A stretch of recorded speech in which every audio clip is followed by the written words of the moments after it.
ጫልተፉነኛ አብራችሁን ቆዩ የኦሮሞ ነጻነት ሰራዊት በደቡብ ህዝብ በመንግስት ኃይሎች ላይ እርምጃ እየወሰደ መሆኑን ገለጸ የሰራዊቱ ቃል አቀባይ ኦዳ ተርቢ እንዳሉት በምስራቅ ጉጂ ዞን ውስጥ የሚንቀሳቀሱ የኦዳ ዶላና ሶዶምቦሮ ክፍለ ጦሮች በቅንጅት በመንግስት ኃይሎች ላይ እርምጃ ወስደዋል በጎሮዶላ ወረዳ ለ3 ቀናት በዘለቀው ውጊያ አዳዲ በመትባል ቀበሌ 26 የመንግስት ወታደሮች እንደተገደሉም ተናግረዋል ከ30 በላይ ደግሞ እንደቆሰሉ ቃል አቀባዩ አክለዋል በውጊያው የኦሮሞ ነጻነት ሰራዊት የጦር መሳሪያዎችንም እንደማረከ ገልጸዋል ቀራሮ በመትባል ቀበሌም በተደረገው ውጊያ በመንግስት ኃይሎች ላይ ጉዳት መድረሱን የኦሮሞ ነጻነት ሰራዊት ቃል አቀባይ ኦዳ ተርቢ አስታውቀዋል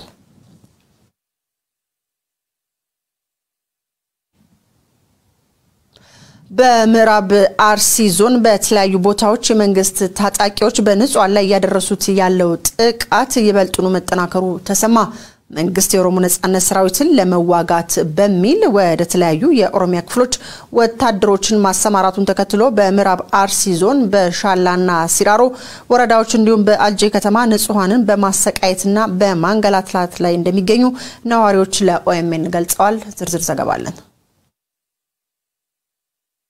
የኦሮሞ ነጻነት ሰራዊት በክልሉ የተለያዩ ክፍሎች ወታደራዊ አቅሙን ያጠናከረ መምጣቱና በመንግስት ወታደሮች ላይ በየጊዜው የሚያደርሰው ኪሳራ ረፍት የነሳው የብልጽግና መንግስት የኦሮሞ ነጻነት ሰራዊትን ለመደምሰስ ያልቆፈረው ጉድጓድ የለም የሰሜኑ ጦርነት ቀዝቀዝ ማለቱን ተከትሎ መንግስት ሙሉ ኃይሉን በመጠቀም በርካታ ቁጥር ያለውን ጦር በምዕራብ ማዕከላዊና ደቡባዊ የኦሮሚያ አካባቢዎችን ጨምሮ በመላው ኦሮሚያ ሊባል በሚያስችል ደረጃ ካሰማራ ይሄው ወራቶች ተቆጥረዋል መንግስት እንዳቀደው የኦሮሞ ነጻነት ሰራዊትን በመጀመሪያው ዙር ጸረ ሽምቅ ዘመቻ በአንድ ወር ጊዜ ውስጥ ሊያጠፋው አልቻለም እንደውም ከጊዜ ወደ ጊዜ ሰራዊቱ ያለው ቁመና መጠናከሩን የሰራዊቱ ዋና አዛዥ መሮ ድሪባ በተለያዩ ጊዜያት ለሚዲያዎች በሰጠው ቃለ መጠይቅ ገልጿል መንግስትም ቢሆን በመጀመሪያው ዙር ጸረ ሽምቅ ዘመቻ ከፍተኛ ኪሳራን ማስተናገዱን ሰራዊቱ መንግስት እንዳሰበው ቀላል ሊባል በሚያስችል ቁመና ላይ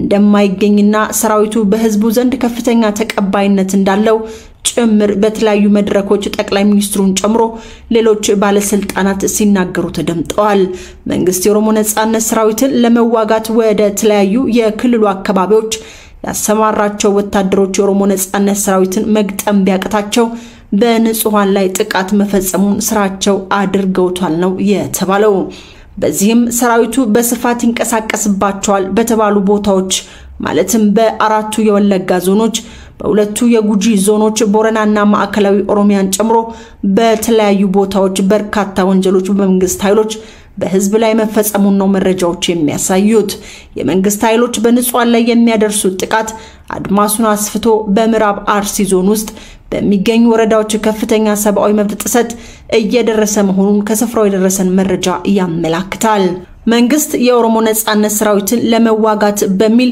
በዞኑ ሻላና ሲራሮ ወረዳዎች እንዲሁም በአጄ ከተማ ያሰማራቸው ወታደሮች ከሰራዊቱ ጋር ግንኙነት አላችሁ ሰራዊቱን በገንዘብ ደግፋቸዋል የሰራዊቱ ደጋፊዎች ናችሁ እንዲሁም ለሰራዊቱ መንገድ አሳይታቸዋል በሚል ሰበብ ንጹሃንን መግደል ማሰር ደብዛ ማጥፋትና ቤት ንብረት ማቃጠልን ተያይዘውታል ሲሉ ነዋሪዎች ለኦኤምኤን ገልጸዋል በቅርቡ በአጄ ከተማ እድሜያቸው የገፋ 6 አዛውንቶች በመንግስት ታጣቂዎች ከእስር ቤት እንዲወጡ ከተደረገ በኋላ ደብዛቸው መጥፋቱን ነዋሪዎች ጠቁመዋል በተለይም የመንግስት ኃይሎች በአካባቢው በህዝብ ዘንድ ተቀባይነትና ተሰሚነት ባላቸው የሀገር ሽማግሌዎችና ነጋዴዎች ላይ ትኩረት በማድረግ ጥቃት በመፈጸም ላይ እንደሚገኙ ምንጮቻችን ገልጸዋል ከቀናት በፊት በምዕራብ አርሲ ዞን ሻላ ወረዳ ነዋሪ የነበሩት ባቲ ኦዴ የተባሉትን የ85 ዓመት አዛውንትን የመንግስት ኃይሎች ከእስር ቤት አውጥተው በአሰቃቂ ሁኔታ መግደላቸውን መዘገባችን ይታወሳል አቶ ባቲ ኦዴ ተገለው በሻሸመኔ ወረዳ ፋጂሶሌ ቀበሌ ልዩ ስሙ ለገሜጤ በተባለ ቦታ አስክሬናቸው ወድቆ መገኘቱን ነዋሪዎች ለኦኤምኤን መግለጻቸው የሚታወስ ሲሆን በአባታቸው መገደል በሐዘን ውስጥ ያሉት ልጆቻቸውና ሌሎች የአቶ በቴ ኦዴ ቤተሰብ አባላት በመንግስት ታጣቂዎች መታሰራቸውን ከስፍራው የደረሰ መረጃ ያመለክታል ኩማሞርኬ ባቲ የተባለ የ13 ዓመት ህፃንን ጨምሮ ኩሊ ባቲ ኦዴ ገቢታ ባቲ በሻሞርኬ ባቲ ሙሐመድ ዲማ ማማ ጀቤሶ ጉዬ ጀቤሶና ዳዲ ጀቤሶ ከታሰሩት የሟቻቶ ባቲ ኦዴ ቤተሰብ መካከል እንደሚገኙ ከስፍራው ለኦኤምኤን ከደረሰው የስም ዝርዝር ለማወቅ ተችሏል። በአካባቢው የታወቁና የተከበሩ አዛውንት አቶ ደራሮ ጉዬም በቅርቡ ከቀያቸው በመንግስት ታጣቂዎች ያላንዳች ወንጀል ተወስደው በሻሸመኔ ከተማ መታሰራቸውን ሰምተናል።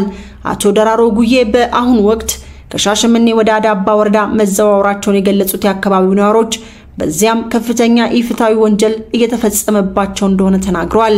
አቶ ደራሮ ጉዬን አስሮ በየእስር ቤቱ ማሰቃየት አልበቃ ያለው መንግስት አራት የአቶ ደራሮ ጉዬ የልጅ ልጆችን ማሰሩን ከስፍራው የደረሰ መረጃ ያመለክታል።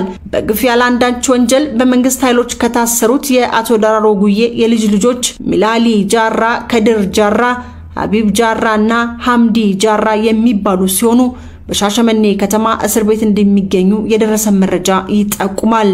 መንግስት በመላው ኦሮሚያ የኦሮሞ ነጻነት ሰራዊትን ለመዋጋት በሚል ያሰማራቸው ወታደሮች በየቦታው ከባድ የመብት ጥሰት እየፈጸሙ መሆኑን መረጃዎች ያሳያሉ።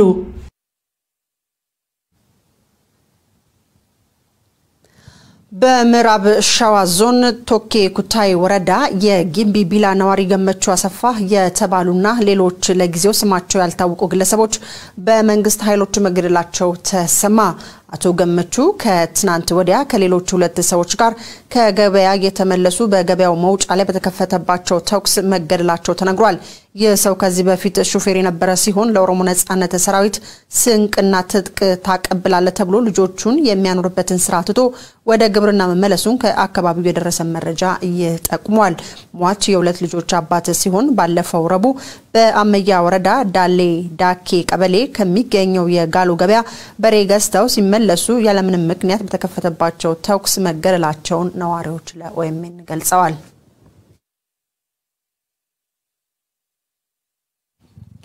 በሌላ ዜና በኦሮሚያ ያለውን ጦርነት ለማስቆም ዓለም አቀፍ ገለልተኛ አካል የግጭት ማቆም ሂደቱን መምራት እንዳለበት ፕሮፌሰር አሰፋ ጃለታ ገለጹ። በኦሮሚያ ያለው ጦርነት በትግራይ ካለው ጦርነት ቀድሞ እንደተጀመረ መገንዘብ ያስፈልጋል ብለዋል። ዝርዝራለን። ፕሮፌሰር አሰፋ ጃለታ በጻፉት ሰፊ ትንታኔ በኦሮሚያ ያለው ጦርነት በትግራይ ካለው ጦርነት ቀድሞ የጀመረና ከፍተኛ ቀውስ ያስከተለ መሆኑን ገልጸዋል። ይሁን እንጂ የኦሮሞ ህዝብ ድምጽ በኢትዮጵያ መንግስት በዓለም አቀፍ መድረክም ሆነ በሚዲያ እስካሁን እንዳልተወከለ ገልጸዋል። የአብይ አህመድ መንግስት በኦሮሞ ትግል ስልጣን ላይ ወጥቶ የኦሮሞ ትግል ላይ ጀርባውን ማዞሩ በኦሮሚያ ለተፈጠረው ቀውስ ዋና ምክንያት እንደሆነ ፕሮፌሰር አሰፋ ጃለታ በጻፉት ትንታኔ ላይ አስረድተዋል። ለአብነትም እንደ አውሮፓኖቹ አቆጣጠር ከ2018 እስከ 2019 ባለው አንድ ዓመት ጊዜ ውስጥ ብቻ በደቡብ ኦሮሚያ የመንግስት ወታደሮች 80,000 ኦሮሞዎችን ማፈናቀላቸውንና ከ10,000 በላይ ኦሮሞዎችን ማሰራቸውን አስታውሰዋል። የኦሮሞ ነጻነት ሰራዊት ለመንግስታዊ ሽብርና መጠነ ሰፊ የሰብአዊ መብት ጥሰት ምላሽ ነው የሰጠውም ብለዋል። ይሁን እንጂ በኦሮሚያ ያለውን ግጭት ለመፍታት ፈቃደኝነት ያላሳየው የኢትዮጵያ መንግስት ከኦሮሚያ ቀጥሎ በትግራይ ላይ የተከፈተውን ጦርነት ከትግራይ መከላከያ ሰራዊት ጋር በድርድር ለመፍታት ፈቃደኛ የሆነው በዋናነት በዓለም ኃያላን ጫና እንደሆነ አብራርተዋል። በሌላ በኩል ደግሞ ከኦሮሞ ነጻነት ሰራዊት ጋር እርቅ ለመፍጠር ፈቃደኛ ባለመሆኑ የፖለቲካ ችግር በወታደራዊ መንገድ ለመፍታት እየሞከረ መሆኑን ተናግረዋል። በመሆኑም ዓለም አቀፉ ማህበረሰብ የኢትዮጵያ መንግስት ከኦሮሞ ነጻነት ሰራዊት ጋር ሰላም እንዲያወርድ ግፊት ማድረግ እንዳለበት አስረድቷል። ሆኖም የግፊት ስኬታማ የሚሆነው ገለልተኛ አካል የተባበሩት መንግስታት ድርጅትን ወክሎ ሽምግልና ከጀመረ ብቻ እንደሆነ ገልጸዋል። አክለውም የኦሮሚያን የፖለቲካ ችግር በፍትሃዊና በዲሞክራሲያዊ መንገድ የሚፈታ ገለልተኛ አካል ከሌለ ኢትዮጵያ ሰላም ልትሆን አትችልም ብለዋል ፕሮፌሰር አሰፋ ጃለታ። ከወደ ፊንፊኔ ዙሪያ ወዳገኘነው ዘገባ ስናልፍ በፊንፊኔ ዙሪያ ኦሮሚያ ልዩ ዞን ሱሉልታ ወረዳ ሃይማኖትን ሽፋን በማድረግ የመሬት ወረራ እየተፈጸመ መሆኑን ነዋሪዎች ተናገሩ።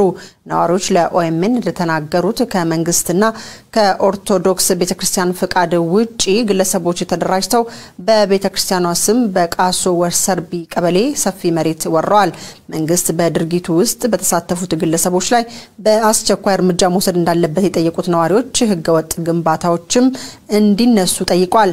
በህገወጥ ግንባታው ዙሪያ ፖለቲካ ዓላማ ያነገቡ አክራሪ የአማራ ኃይሎችና ባለሀብቶች እንዳሉም ተደርሶበታል። የሱሉልታ ወረዳ ቤተ ክህነት ኃላፊ በበኩላቸው ግንባታዎቹ ያለ ቤተ ክርስቲያን ፍቃድ በግለሰቦች መገንባቱን ተናግረዋል። የሱሉልታ ወረዳ በበኩሉ ግለሰቦቹ በእምቢተኝነት ግንባታውን እንደፈጸሙ ገልጸዋል።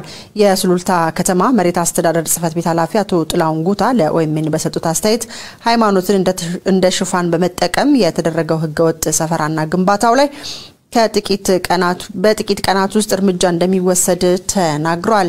ለዚህም ግብረ ኃይል ተቋቁሞ እንቅስቃሴ መጀመሩን ተናግረው አስተዳደሩ ይህን አይነቱን ህገወጥ ድርጊት እንደማይታገስ ገልጸዋል።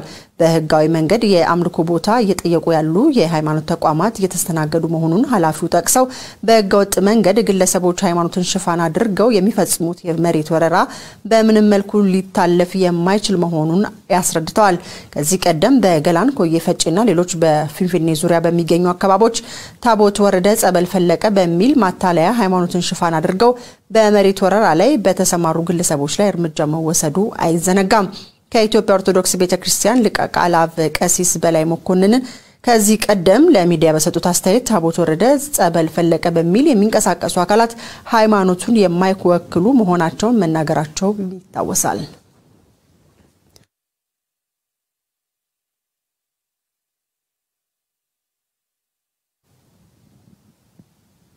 በመጨረሻም አልሸባብ በኢትዮጵያ ድንበር አቅራቢያ በሰነዘረው ጥቃት ድንበር ጠባቂ የሶማሌ ክልል ልዩ ኃይሎች ተገደሉ። የኢትዮጵያ መንግስት ለትግራይ ጦርነት ቀጥሎም ኦሮሚያ ላይ ላወጀው ጦርነት የሀገር መከላከያ ሰራዊት ከድንበር አውጥቶ ማንሳቱን ተከትሎ ኢትዮጵያ ለከፍተኛ የጸጥታ ስጋት ተጋልጣለች ተብሏል። ነስረዲን ሁሴን ዝርዝር አለው። ቢያንስ ለሩብ ምዕተ ዓመታት የኢትዮጵያ ውጭ ጉዳይ ፖሊሲ ከተሰማራባቸው ጉዳዮች አንዱ አልሸባብን በአፍሪካ ቀንድ ውስጥ በግንባር ቀደምትነት መዋጋት ነው። በዚህም በቀድሞ ኢትዮጵያ ጠቅላይ ሚኒስትር መለስ ዜናዊ እንዲሁም በኃይለማርያም ደሳለኝ የስልጣን ዘመን አሜሪካንን ጨምሮ የተለያዩ የምዕራቡ ዓለም ሀገራት ለኢትዮጵያ በጸጥታው ዘርፍ የሚውል ሚሊዮን ዶላሮችን ለግሰዋል። የኢትዮጵያ መንግስት በአገሪቱ ውስጥ የተከተለው የጦርነት አማራጭና አገሪቱን ወደ አፍሪካ ቀንድ የሰላም ስጋት ምንጭነት የቀየረበት መንገድ ግን በራባውያን ፊታቸውን ከኢትዮጵያ እንዲያዞሩ ምክንያት ሆኗል። በሌላ በኩል የኢትዮጵያ መንግስት ለሀገር ውስጥ ጦርነት ከፍተኛ ስጋት ካለባት የኢትዮጵያና ከሶማሊያ ድንበር ወታደሮቹን ማንሳቱን የድንበር አካባቢውን የሶማሌ ክልል ልዩ ኃይል እንዲጠብቅ አስገድዷል። መንግስት በኦሮሚያ የሰላም ድርድር ቦታ የለኝም ብሎ በተለያዩ የክልሉ አካባቢዎች ጦሩን ባዘመተበት በዚህ ወቅት ለወትሮም የስጋት ቀጠና በነበረው በኢትዮጵያ ድንበር አቅራቢያ ሰሞኑን አልሸባብ ጥቃት መሰንዘሩ ተሰምቷል። የሶማሌው አልሸባብ ቡድን በኢትዮጵያ ድንበር አቅራቢያ የሶማሌ ክልል ልዩ ኃይል ሰፍሮ በነበረበት ሁለት መንደሮች ላይ ያልተለመደ ጥቃቶችን መፈጸሙን ሮይተርስን ጨምሮ የተለያዩ ዓለም አቀፍ የሚዲያ አውታሮች ዘግበዋል። አልሸባብ በኢትዮጵያ ድንበር አቅራቢያ በሚገኙ ሁለት መንደሮች ላይ ጥቃት በማድረሱ 17 የሶማሌ ክልል ልዩ ኃይል አባላትን ጨምሮ ሲቪሎች መገደላቸውን በስፍራው የሚገኝና አንድ የኢትዮጵያ ደህንነት አዛዥን ጠቅሶ ሮይተርስ ዘግቧል። የጦር መኮንኑ አልሸባብ በኢትዮጵያ ውስጥ አደረጃጀት ለመፍጠር እየተንቀሳቀሰ መሆኑንም ተናግሯል። ማንነቱን ያልገለጸው የኢትዮጵያ ጦር መኮንን አንድ የአልሸባብ አዛዥና እሱ የሚመራው ቡድን ድንበር ጥሶ ኢትዮጵያ ውስጥ አደረጃጀት የማዋቀር ስራዎች ሲሰራ እንደነበርም አክሎ ገልጿል። ይህ የኢትዮጵያ ጦር መኮንን በመጀመሪያ የሶማሌ ክልል ልዩ ኃይሎች መገደላቸውን ቢገልጽም ከሟቾች መካከል ሲቪሎች እንደሚገኙበትም አብራርቷል። በአልሸባብ ታጣቂዎች ላይ ጉዳት መድረሱን ተናግሯል። የአልሸባብ ወታደራዊ ኦፕሬሽን ቃል አቀባይ አብዲ አሲስ አቡ ሞሳ በበኩሉ የቡድኑ ተዋጊዎች ሁለቱም መንደሮች በመያዝ በደርዘን የሚቆጠሩ የኢትዮጵያ መኮንኖችን ገለዋል ብሏል። ቡድኑ ከኢትዮጵያ ፖሊስ የጦር መሳሪያ መማረኩንም ተናግሯል። ይህ ለዓመታት ብዙም ያልተለመደ ጥቃት በሀገር ውስጥ ጦርነትን ያወጀችውንና የቀድሞ የአፍሪካ ቀንድ ግንባር ቀደም የጸጥታ ተዋናይ የሆነችው ኢትዮጵያ በከፍተኛ የጸጥታ ስጋት ውስጥ መግባቷን አመላካች ነው ተብሏል። ለዕለቱ ያዝናቸው መረጃዎች እስካሁኖቹ ናቸው። ስለተከታተላችሁን ከልብ እናመሰግናለን። ቀሪ ፕሮግራሞቻችን ይቀጥላሉ። መልካም ጊዜ